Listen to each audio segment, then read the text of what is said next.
दोस्तों चाइना ने construction start कर दिया है of the world's largest dam on Tsangpo river, जिसे हम ब्रह्मपुत्र नदी कहते हैं। नौ ऐसा कहा जा रहा है कि इस प्रोजेक्ट की वजह से काफ़ी सीवियर इम्पैक्ट देखा जा सकता है इस रीजन की जियोपॉलिटिक्स में, चाहे बात लार्जर इन्वायरमेंटल कॉजेस की हो या फिर immediate water come food security for down stream countries की हो, जैसे कि इंडिया और बांग्लादेश। अब देखो, भारत ने शुरू से ही इस प्रोजेक्ट को लेकर चिंता जाहिर कर रखी थी, लेकिन चाइना का कहना है कि यहाँ पर किसी भी किस्म का नुकसान नहीं होगा डाउन स्ट्रीम कंट्रीज को, चाहे बात इंडिया की हो या फिर बांग्लादेश की। नौ इस प्रोजेक्ट के तहत कुल 5 मेजर हाइड्रो पावर स्टेशन बनाए जाएंगे, जिसकी टोटल इन्वेस्टमेंट करीब 1.2 ट्रिलियन युआन की है, that is around 167.8 billion US dollars. तो आइए इस लेक्चर में हम इन डिटेल डिस्कस करते हैं इस प्रोजेक्ट के बारे में और इससे क्या इंपैक्ट इंडिया पर पड़ सकता है और क्या चाइना यहां पर मिसयूज करेगा इस प्रोजेक्ट को against India. So many things to understand in this lecture, but before that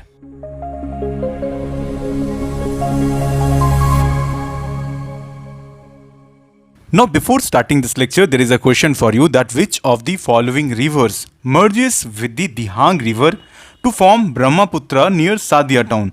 Option A, Dibang and Dihang. Option B, Dibang and Dhansiri. Option C, Dibang and Lohit, and option D that is none of the above. तो सही answer आपको बताना है comment section पर, और अगर answer आपका सही होता है तो will give a heart on your comment section. And एक काफी इंपॉर्टेंट अनाउंसमेंट है आपके लिए कि अगर आप एक यूपीएससी एस्पिरेंट हो और अगर आपके मन में डाउट्स हैं कि कैसे इस एग्जाम को अप्रोच करना चाहिए, क्या स्ट्रैटेजी होना चाहिए, सिलेबस कैसे कंप्लीट करना है ऑन टाइम, अगर टाइम टेबल नहीं हो पा रहा है फॉलो तो फिर हम क्या करें, और इसके अलावा सब्जेक्ट वाइज स्ट्रैटेजीज क्या होना चाहिए, तो इस तरह के डाउट्स को क्लियर करने के लिए श्रीराम साइंस आपके लिए एक फ्री 1-to-1 मेंटरशिप स्टार्ट किया है। And for that what you need to do is to fill a form which is in the description, link आपको डिस्क्रिप्शन में मिलेगा और आप डायरेक्टली इंगेज कर सकते हो हमारे एक्सपर्ट्स के साथ में, उनसे आप डाउट्स क्लियर कर सकते हो, जिससे आपकी प्रिपरेशन को एक एज मिलेगा। And no doubt Shriram science आपको हेल्प करेगा आपके सपने तक पहुंचने के लिए। तो चलिए सबसे पहले हम यहाँ पर रिवर के बारे में देख लेते हैं, that is Brahmaputra river system, जो कि काफ़ी ज़रूरी हो जाता है इस पूरे टॉपिक को समझने के लिए, राइट। सो ब्रह्मपुत्र रिवर सिस्टम, देखो एज सच आपको 3 मेजर रिवर यहाँ पर देखने को मिलते हैं जब बात आता है हिमालयन रिवर सिस्टम का। ओके, तो 3 मेजर रिवर वो क्या क्या है, सबसे पहले तो इंडस रिवर हो जाता है, then here you have the Ganges river, okay, and then you have the third Brahmaputra itself. Okay, now Brahmaputra क्यों इतना इंपॉर्टेंट हो जाता है, बिकॉज यहाँ पर जो इसके ecological, economic and cultural significance है। देखो चाहे बात यहाँ पर आप तिब्बत की करो या फिर नॉर्थ ईस्टर्न स्टेट्स हो गए जितने भी, एंड देन यहाँ पर नीचे आपको बांग्लादेश देखने को मिलता है। So it serves as a life line for millions of people, supporting agriculture, transportation and biodiversity. और बायोडाइवर्सिटी की जब बात होती है तो यहाँ पर आपको काफ़ी सारे वेटलैंड्स देखने को मिलेंगे, आपको काफ़ी डाइवर्स फ्लोरा एंड फौना देखने को मिलेगा इस रीजन में, राइट। इवन कई सारे इंडेंजर्ड स्पीसीज आपको यहाँ पर देखने को मिलते हैं, राइट, इस रीजन में।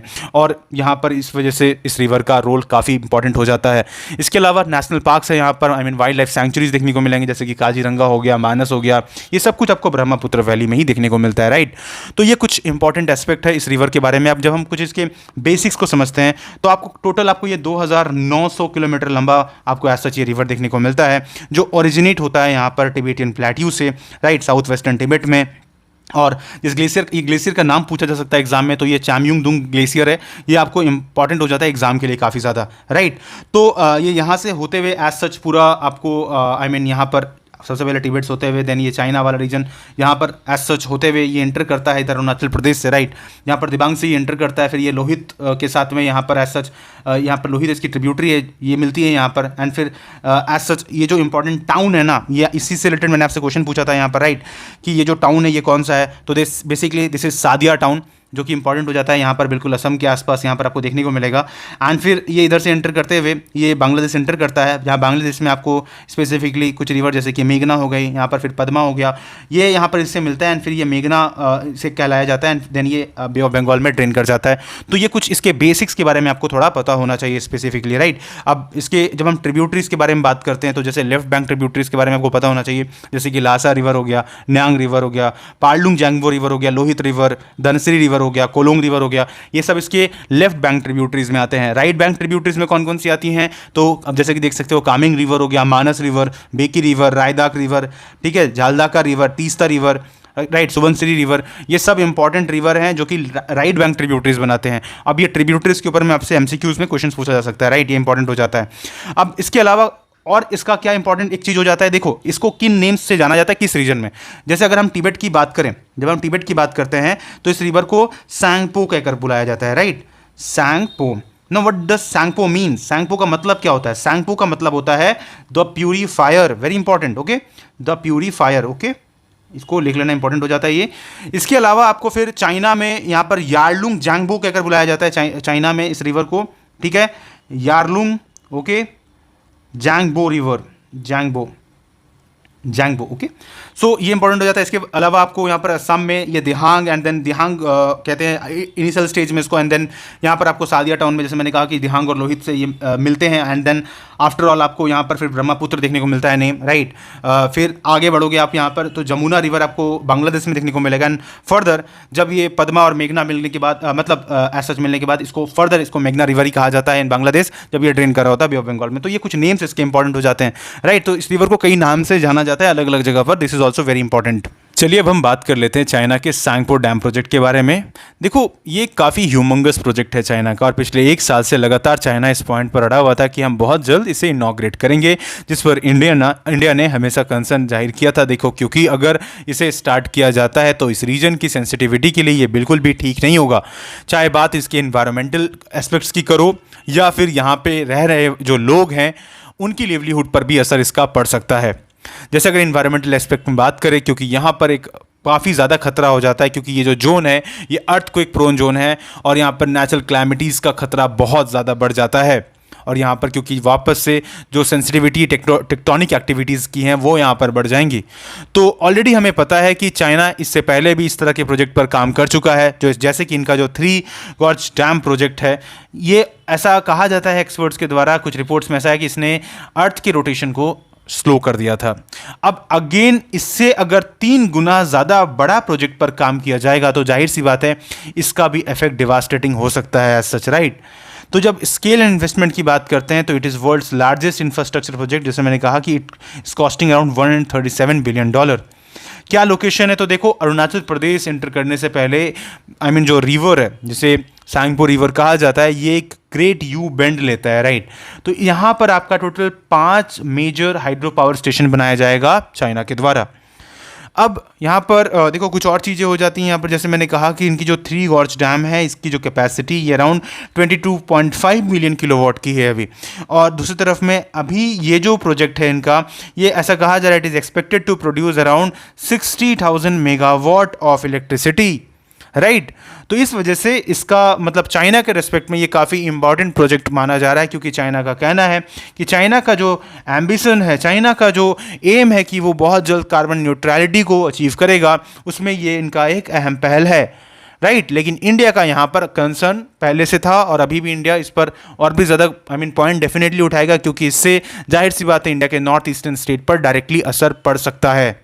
दूसरा एक और यहाँ पर इंपॉर्टेंट एस्पेक्ट ये भी है, क्योंकि इसके जब जियोपॉलिटिकल इम्पैक्ट को देखते हैं तो यहाँ पर देखो ऐसा कहा जा रहा है कि ये चाइना का बिगेस्ट वेपन हो सकता है। क्यों और कैसे, मैं एक बताता हूँ आपको। देखो यहाँ पर जो हाइड्रो हेजेमनी की बात की जा रही है चाइना की तरफ से, यहाँ पर 2 इंपॉर्टेंट पॉइंट हो जाता है। फर्स्ट थिंग इज़ दैट कि कंट्रोल ओवर वाटर फ्लो।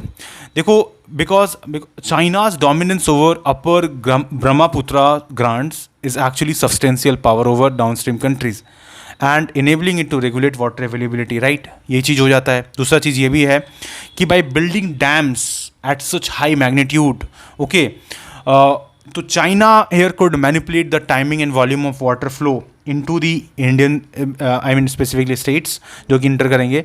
तो इससे क्या हो जाएगा, उनको एक लेवरेज मिल जाएगा यहाँ पर, ताकि वो अगर इस तरह के अगर लेट से फर्दर एस्केलेट होता है यहाँ पर टेंशन्स, लेट से फॉर हम सबको पता है कि अरुणाचल प्रदेश को लेकर चाइना बहुत ज़्यादा एग्रेसिव रहता है, और जो चाइना इंडिया रिवैलरी है ये बहुत बार हमने देखा है कि जब भी इस तरह के इशूज़ हो जाते हैं, जैसे डोकलाम हो गया, गलवान जैसे इशूज़ हो गए, तो चाइना इस तरह से प्रेशर क्रिएट कर सकता है, राइट। तो वो भी एक चीज़ है। तो यहाँ पर क्या चीज़ का क्वेश्चन उठाया जा रहा है कि यहाँ China as such weaponization of water करने की कोशिश कर रहा है, ओके। तो इस वजह से यहाँ पर इन्हें एक स्ट्रैटेजिक एडवांटेज मिल जाएगा अगर ये डैम प्रोजेक्ट कंप्लीट हो जाता है, तो ये एक बहुत बड़ा कंसर्न है दोस्तों, राइट। तो ये कुछ चीज़ें। और दूसरा एक और इम्पॉर्टेंट यहाँ पर पॉइंट ये भी है कि इंडिया और चाइना के बीच में इस ओवरऑल ब्रह्मपुत्र की जो रिवर वाटर फ्लो है इसको लेकर किसी भी किस्म की एग्रीमेंट नहीं है, right? So there are lack of formal agreements between India and China with respect to Brahmaputra river, and this is also one of the major concerning issue. ये एक बहुत बड़ा दिक्कत है, right? एंड इवन जब हम ग्लोबल फ्रेमवर्क के बारे में भी बात करते हैं तो इंडिया और चाइना दोनों ही यूएन वाटर कोर्सेस कन्वेंशन का पार्ट नहीं है, right? Both the countries are not the signatory to the United Nation water courses convention of 1997. तो इस वजह से वनरेबिलिटी जो है वो बहुत ज़्यादा यहाँ पर बढ़ जाती है. इसके अलावा जैसे मैंने कहा इन्वायरमेंटल कॉन्सिक्वेंसेज भी हैं यहाँ पर, बिकॉज हमें पता है कि ईस्टर्न हिमालय एक खास करके यहाँ पर जो हॉट स्पॉट है विथ रिस्पेक्ट टू मतलब जब हम अर्थक्वेक के बारे में अगर हम बात कर लें, यहाँ पर जो टेक्टोनिक प्लेट बाउंड्री है ये यहाँ पर अर्थक्वेक को ट्रिगर कर सकती हैं, राइट? लैंडस्लाइड्स यहाँ पर आपको देखने को मिल सकता है लार्ज स्केल में, जिससे लाखों लोगों की ज़िंदगी यहाँ पर खतरे में आ सकती है. तो एज सच ये सारे कुछ मेजर इम्पैक्ट्स हैं इसके.